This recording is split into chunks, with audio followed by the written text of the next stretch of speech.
Welcome back, everybody. Thanks for sticking around. This is the N Lefty program, and we're so happy to be bringing you some of our perspectives tonight. And also, please check out our sponsors. We'll be giving them some more love throughout the show.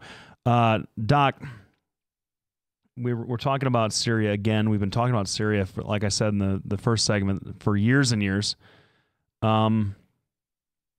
It's not getting better, and in fact, it's finally starting to get some attention for how bad it's got. It seems like this. If there's one symbol or one rallying cry, the heartbreaking picture of one dead child face down on the beach to get everybody re-engaged. I mean, it's been going on so long. We have been engaged, fallen out of engagement, gotten re-engaged again, fallen out again, and now everyone seems to be back on board with Syria, and let's do something about it. I just don't know. Is this the push? Is this the push that we need? You know, I don't think so. I think there's a real risk right now that if we are not very careful and try to avoid getting anybody on the ground in there, we need to avoid that there's a real risk World War III is going to bust out. And here's the reason why. We've been trying to topple Syria for years, right? And they're a close Russian ally. There's a reason why Russia invaded Ukraine. That's to put a thumb in our eye. Well, what are you going to do about it now? And in fact, the Ukrainian situation didn't really stop or stabilize until the Poles said, listen, we're not going to tolerate it, right? And Russia now has tanks and planes and is actively engaging forces hostile to Assad. They're not necessarily engaging ISIS, although they happen to be a target, but they're fighting for Syria against the rebels there. And we're there supporting one side and then supporting the other side and then going, holy cow, that was dumb. Let's support this other side. Turkish planes just got done rolling into Kurdistan and bombed the Kurds. All right. They also rolled into northern Iraq and Syria to do exactly the same thing again. All right. So the problem really comes down to we have a major NATO ally who one stray bomb hitting a Russian convoy, Russian tank is going to blow the entire situation up. Two, these refugee crisis, it's a humanitarian crisis. It's what war does. It makes people leave. Mm-hmm. And one of the things I see on Facebook a lot, I shouldn't say the Facebook, makes me feel old. But one of the things I say on Facebook a lot is, why don't we just send them home? How come we can't have the camps there? There isn't a safe place there. There's no country anymore. There's not really a country left. Everything is bombed, blown up. I mean, it's incredible. It looks worse than Beirut did in the 70s. Mm-hmm. So these people can't go back home. The other thing is, and this is to go back to my original point or not my original, but one of the points in the first segment or second segment. These people, most of them are good, hardworking folk. They just want to raise their families, be left alone. And these are the people, and the people that are fleeing are the people with money.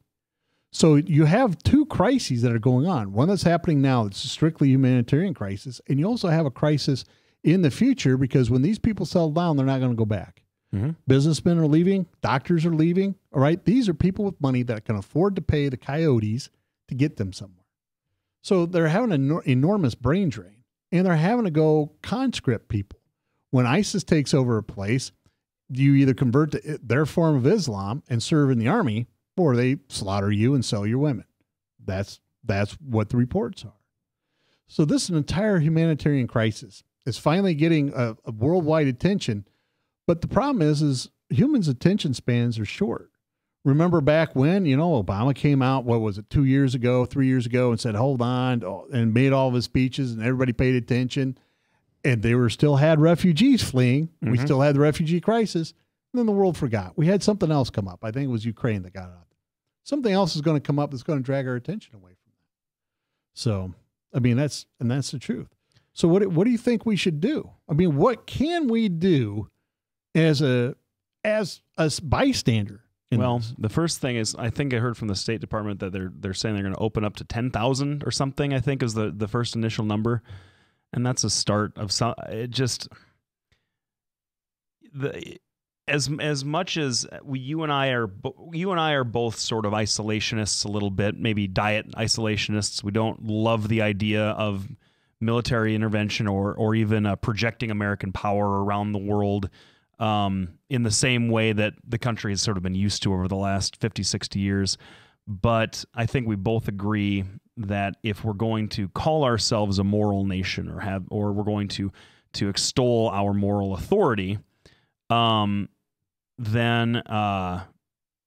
we need to do more than what we've been doing in this regard. I mean, we took nearly 200,000 Bosnians back in the 90s. We took, as many, if not more, than Vietnamese. And these are places that Vietnam was a little different because we had more of a responsibility there and we were more actively engaged there, obviously. But I mean, I don't believe we had many boots on the ground in the Balkan conflict. We didn't have any. We had air support, and that was about it. Sort of what we're doing with the Syrian issue. And we still took a bunch of Bosnian refugees fleeing genocide and horror, which is exactly what a lot of these people are fleeing now. And the question becomes, what's the difference? What's the difference in today's United States and European leadership that these Syrians can't find purchase anywhere, or that and I guess that's a question I'd pose to you. You're the one that can seem to make these connections. Well, part of the problem is you have to keep the European Union. This is going to take a bit to explain. One, the EU is hell-bent on getting their own EU army. So instead of having the German army, the Polish army, the Hungarian army, whatever it is, they want to have one giant EU army where everybody's under one command structure and the rest of it. So when we go back to your comment about, they're not talking about erasing the borders. That's the purpose of the EU, is to erase borders. No. So, not erase borders. Having checks in place. I mean, these countries erasing like official borders so that the travel between EU citizens. That's different. That's not what I'm talking about. What I'm talking about is people coming into the EU, traveling across the EU without checkpoints. That's not what anybody's proposing. No, you're right. Nobody's proposing that. So in light of this, they have to keep the Russians fairly happy. So whenever we've gone over there and mucked around in Ukraine or in Syria, we haven't been successful because Europeans aren't behind us. That's more their sphere of influence. And the problem is no pipelines run through that area. And that's the truth. They care about Greece because there's pipelines running through it. They do care about Ukraine because there's pipelines running through it, right? They care about Chechnya and Georgia because there's a pipeline running through it. So from my perspective, this is the EU's apathetic response to this. And it's not apathetic, but, they're not responding like they did in Libya, right? The response to this is really, well, so what? They don't have oil. They don't have any gas pipelines. Nothing goes through there. So why should we worry? And that's my opinion about why nothing can get any traction going over there. Plus the fact that we have blocked the Russians every time they've tried to uphold Assad. Well, I mean, there's been a lot of, in fact, at one point, Russia said, if you keep doing this, we're going to not allow you to run your supply lines through our country, which is one of the things how we supply Afghanistan. And since we lost Pakistan, the Russians are important. And there for a while, for about 6 weeks, we couldn't get any supplies into our troops over there in Afghanistan. And that's been resolved.